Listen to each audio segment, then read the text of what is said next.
그러므로 함께 하늘의 부르심을 받은 거룩한 형제들아, 우리가 믿는 도리의 사도이시며 대제사장이신 예수를 깊이 생각하라. 그는 자기를 세우신 이에게 신실하시기를 모세가 하나님의 온 집에서 한 것과 같이 하셨으니, 그는 모세보다 더욱 영광을 받을 만한 것이 마치 집 지은 자가 그 집보다 더욱 존귀함 같으니라. 집마다 지은 이가 있으니 만물을 지으신 이는 하나님이시라. 또한 모세는 장래에 말할 것을 증언하기 위하여 하나님의 온 집에서 종으로서 신실하였고, 그리스도는 하나님의 집을 맡은 아들로서 그와 같이 하셨으니, 우리가 소망의 확신과 자랑을 끝까지 굳게 잡고 있으면 우리는 그의 집이라. 그러므로 성령이 이르신 바와 같이 오늘 너희가 그의 음성을 듣거든 광야에서 시험하던 날에 거역하던 것 같이 너희 마음을 완고하게 하지 말라. 거기서 너희 열조가 나를 시험하여 증험하고 40년 동안 나의 행사를 보았느니라. 그러므로 내가 이 세대에게 노하여 이르기를, 그들이 항상 마음에 미혹되어 내 길을 알지 못하는도다 하였고, 내가 노하여 맹세한 바와 같이 그들은 내 안식에 들어오지 못하리라 하였다 하였느니라. 아멘. 기독교 신앙의 핵심은 예수 그리스도를 우리가 아는 것입니다. 예수 그리스도를 아는 것, 그것으로부터 우리는 그리스도와의 바른 관계를 이루어 갈 수 있고, 그리스도께서 우리에게 붙드시고 그리고 베푸시는 은혜가 무엇인지를 비로소 깨달을 수 있게 됩니다. 자, 그런데 문제는 우리가 어떻게 예수 그리스도를 알 수 있느냐 하는 겁니다. 우리가 자기 속도 모르지만 남의 마음은 더더욱이 알 수가 없습니다. 가까이에서 얼굴을 보고 그렇게 가족으로 혹은 아주 가까운 친구로 혹은 거의 더 많은 시간을 보내는 직장 동료로 이렇게 삶을 나누며 산다고 하더라도 어떻게 해야 그를 알 수 있을까? 누군가를 안다는 것이 말이 쉽지 참 어려운 문제라고 하는 사실을 우리는 일상생활 속에서 충분히 경험을 합니다. 그런데 이 연약하고 어리석고 그리고 피조물인 인간이 창조주 하나님의 섭리를, 그리고 이 땅에 오신 하나님 예수 그리스도의 그 마음을 어떻게 알 수 있는가? 그렇기 때문에 우리는 이것을 가능하게 하시는 성령의 도우심을 의지해야 합니다. 그리고 성령의 도우심으로 우리가 주님을 알아갈 수 있도록 하시겠다는 하나님의 방법을 신뢰해야 합니다. 그래서 하나님께서 우리에게 계시하시는 바, 하나님이 하나님을 우리에게 보이시거든요. 알 수 있도록 도와주시거든요. 우리가 깨달을 수 있도록 지혜를 주시거든요. 하나님의 영으로 우리에게 일깨워 주신단 말입니다. 이것을 하나님께서 도우시는 그 방편 가운데에서 알아가고 그리고 깨달아 갈 수 있어야 하는 것입니다. 우리가 예수님을 알아가고자 한다고 하면서 또 자기가 생각하는 방법으로 혹은 이 세상이 미혹하는 방법으로 그렇게 쫓아가는 경우도 얼마나 많은지 모릅니다.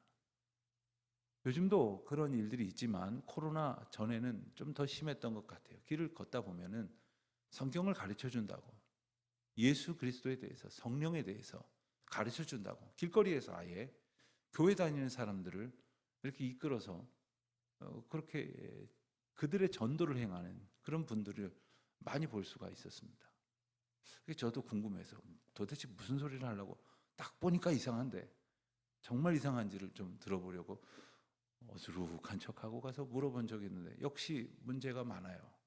왜냐하면 예수를 알고자 하는 마음이 우리에게 있지만 그것을 주님께서 일러주신 방법으로 알아가지 않으면 헛된 것들로 우리를 얼마든지 미혹할 수 있는 것이, 그것이 우리의 연약함 때문이기도 합니다.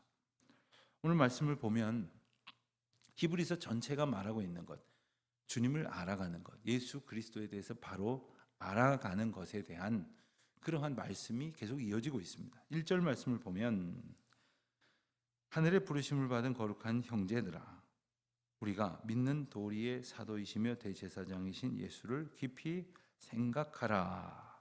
예수 그리스도를 깊이 생각하라 하는 이 중간 결론과 같은 말씀이 1절에 먼저 이렇게 선명하게 우리에게 보여지고 있습니다. 예수님을 깊이 생각해야 할 이유는 여러 가지로 이제 앞뒤에 배열이 되어 있는데, 예수님을 깊이 묵상하기 전에 우리가 반드시 알아야 할 것은 그분이 어떤 분이시냐, 누구시냐 하는 겁니다.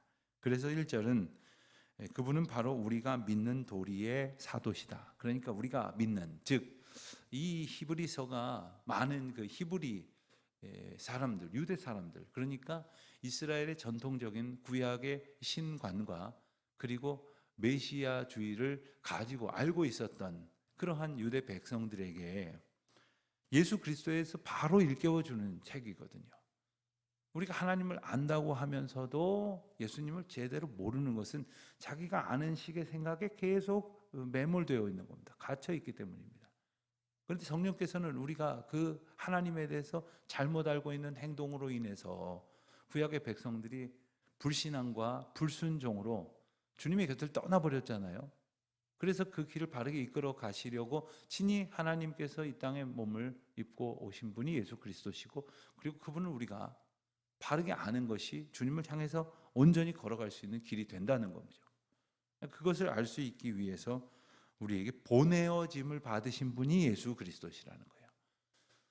사도라는 말은 보냄을 받은 자라는 뜻이 있고, 그 가운데 또 다른 뜻을 찾는다면 주권자라는 뜻이 있습니다. 그리고 그 주인 혹은 어떤 그 성의 군주 혹은 성주, 이런 의미도 담겨져 있는 단어입니다. 그렇습니다. 하나님께서 우리가 믿는다고 생각하는 그 신앙이 바른 길로 인도되어지도록 예수 그리스도를 이 땅에 보내셨다는 거예요. 두 번째, 대제사장이신 예수 그리스도. 그러니까 하나님께서는 우리를 구원하시기 위한 방편으로, 우리를 구원하시는 그 수단으로 예수 그리스도를 제물되어 드리게 하시는 제사를 지내게 하셨다는 거예요. 그러니까 예수 그리스도가 제물이 되셨다는 얘기는 우리의 죄를 전가하게 하셔서 사하게 하심으로 우리가 죄 없이 하나님과의 화해가 이루어지도록 하시겠다는 거죠.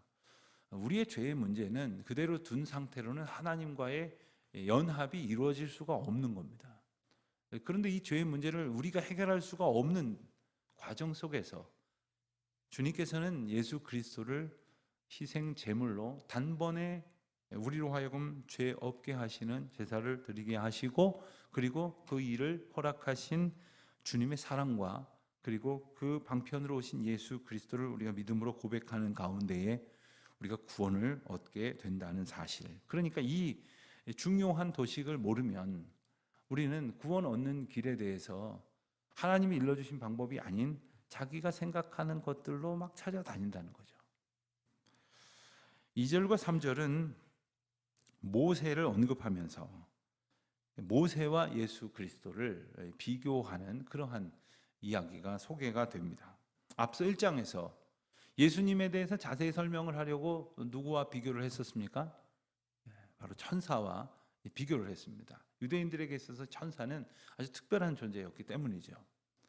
그들에게 있어서 모세 또한 특별한 존재이기도 하지만 모세가 언급된 것은 바로 모세 시대, 즉 이스라엘 백성들이 모세의 영도 아래 광야 생활을 지나고 가나안 땅에 들어가기 전까지의 일들, 그때에 있었던 이스라엘 백성들의 과정을 언급하시기 위함입니다. 하나님께서는 이스라엘 백성들이 하나님의 백성임을 알게 하시려고 가나안 땅에서 광야 땅에서 특별한 훈련을 갖게 하셨습니다. 그리고 그 광야길에서 모세를 통하여 그들을 이끌어 내어 하나님께로 인도하셨습니다. 그런데 광야에서 모세는 자기 역할에 신실했습니다만 그는 결국 이스라엘 백성들을 가나안 땅으로 인도하여 드리지 못했습니다. 그 이유가 무엇일까? 백성들을 약속의 땅으로 이끌지 못한 반면에 예수 그리스도께서는 모든 백성들을 하나님 앞으로 인도하여 주시는 분이시다 하는 것입니다. 모세가 신실한 사람이요, 그리고 모세가 5절 말씀에 보는 것처럼 하나님의 온 집에서 종으로서 신실하였음에도 불구하고 이스라엘 백성들을 하나님께로 인도하지 못한 이유는 바로 8절에 나오는 것처럼 광야에서 이스라엘 백성들을 하나님께서 특별히 훈련하시고 그리고 그들을 양육하실 과정 가운데서 그들이 보였던 거역함, 그리고 완고한 마음으로 주의 뜻을 순종하지 않은 까닭이었습니다. 그 까닭 때문에 이스라엘 백성들은 가나안 땅에 들어갈 수도 없었고 모세마저도 들어갈 수가 없었습니다. 이스라엘 백성들의 광야 생활을 언급하는 것은 바로 이 때문입니다.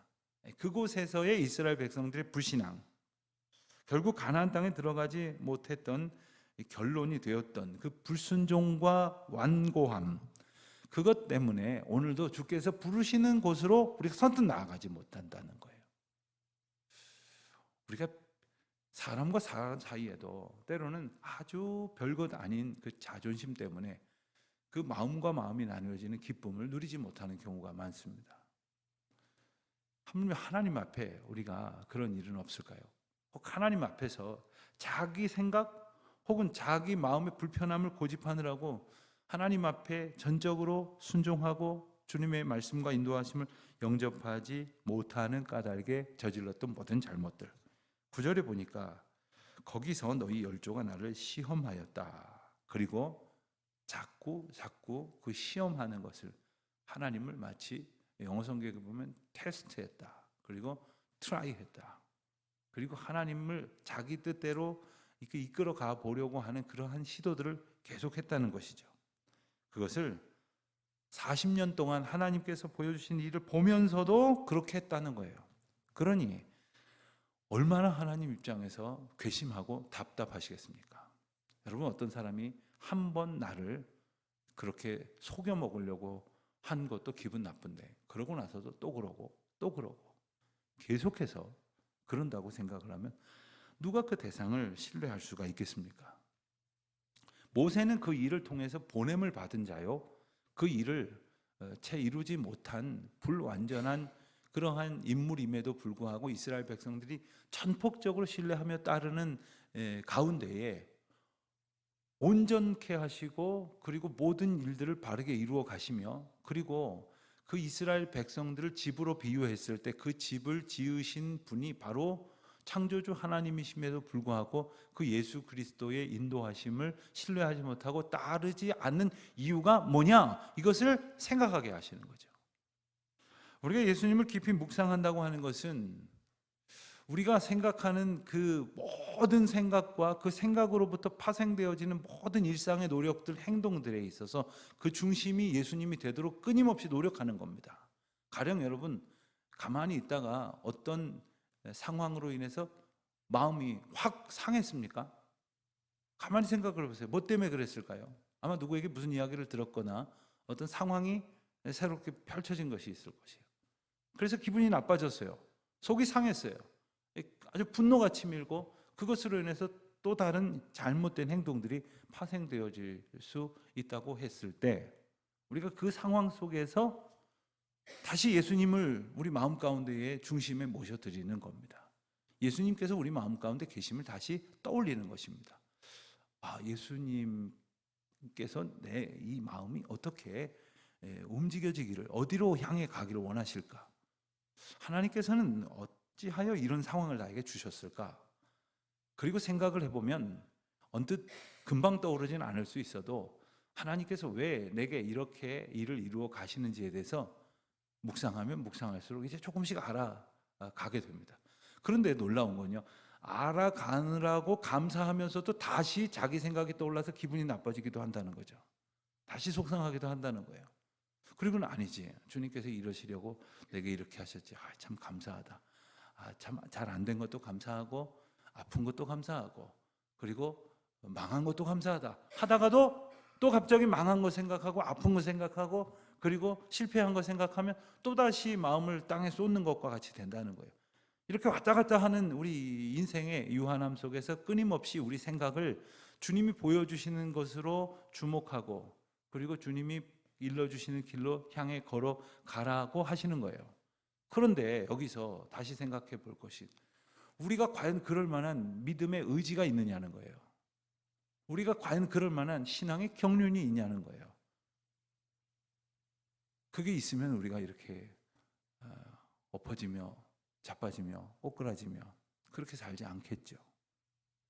우리는 부득불 그런 능력이 없습니다. 그러니 우리 안에 거하셔서 어제 우리가 주일 말씀에서 나눈 것처럼 예수 그리스도의 영이 우리 마음 가운데 거하심으로 비로소 우리가 온전하여질 수 있고 그때 우리가 담대할 수 있다고 하신 것처럼 우리가 예수님께서 주시는 마음 그리고 성령께서 우리 가운데 이미 들어와 계시다고 하는 사실을 계속해서 의지하고 그분의 능력 앞에 엎드릴 때에 비로소 예수님을 묵상할 수 있게 된다는 거예요. 내가 오늘부터 예수님을 바라봐야지. 오늘부터 예수님을 묵상해야지. 잠깐은 되는데 그게 지속적으로 유지가 될 수 없는 연약한 존재라는 사실 또한 오늘 본문을 통해서 우리에게 일깨워 주십니다. 주일날 은혜 받고 그리고 가족들과 함께 평안하게 힘도 얻고 용기를 얻지만 또 우리가 일상 속으로 세상 속으로 나아가 많은 사람들과 부딪히며 또 여러 가지 힘든 일들을 해가면서 살아갈 때는 금방 우리는 세상에 미혹될 수밖에 없는 겁니다. 그래서 10절에 그러므로 내가 이 세대의 노하에 이르기를 그들이 항상 마음에 미혹되어 내 길을 알지 못하는도다. 그렇습니다. 우리는 모든 상황 속에 다 예외 없이 하나도 건너뛸 능력 없이 미혹될 수밖에 없는 거예요. 미혹될 수밖에 없기 때문에 주님을 의지해야 한다는 것이죠. 요즘은 전철이 좋아가지고 이렇게 전철에서 이렇게 서서 가도 별로 흔들림이 별로 없던데 예전에는 이 철로가 이음매가 좀 부실해서 그런지 덜컹덜컹 거리면서 기차도 물론이고 전철도 가만히 거기서 서서 이렇게 갈 수가 없었습니다. 당연히 손잡이를 꼭 붙들고 옆에 있는 기둥을 꼭 붙들고 가면 되는 거죠. 여러분 세상이 그렇게 흔들립니다만은 염려할 것 없습니다. 주님이 우리의 기둥이 되어 주시고 주님이 우리가 붙드는 것보다 꼭 붙들고 계시기 때문에 그 붙드시는 하나님을 의지하면 우리는 미혹될 수밖에 없는 세상의 수많은 형편 속에서도 우리는 주님을 바라볼 수 있게 되지 않겠습니까? 그와 같은 약속을 믿고 그리고 그렇게 인도하시는 주님께 감사하면서 이 하루 깊이 예수님을 묵상하고 예수님께서 주신 은혜를 즐거이 생각하고 고백하는 저와 여러분의 하루가 되시기를 축원합니다. 하나님 아버지 감사합니다. 저희의 마음은 완고하고 그리고 저희는 연약하여 늘 미혹되기 쉬우나 주님께서 저희들을 붙들어 주시고 성령 하나님을 통하여 주님의 마음을 저희의 마음 가운데 새겨 주셨으니 예수님을 바라보며 깊이 생각하고 묵상하는 가운데에 주님의 가득한 은혜가 저희의 삶을 풍성히 채우시는 놀라운 감격으로 살게 하여 주시옵소서. 예수님의 이름으로 기도드립니다. 아멘.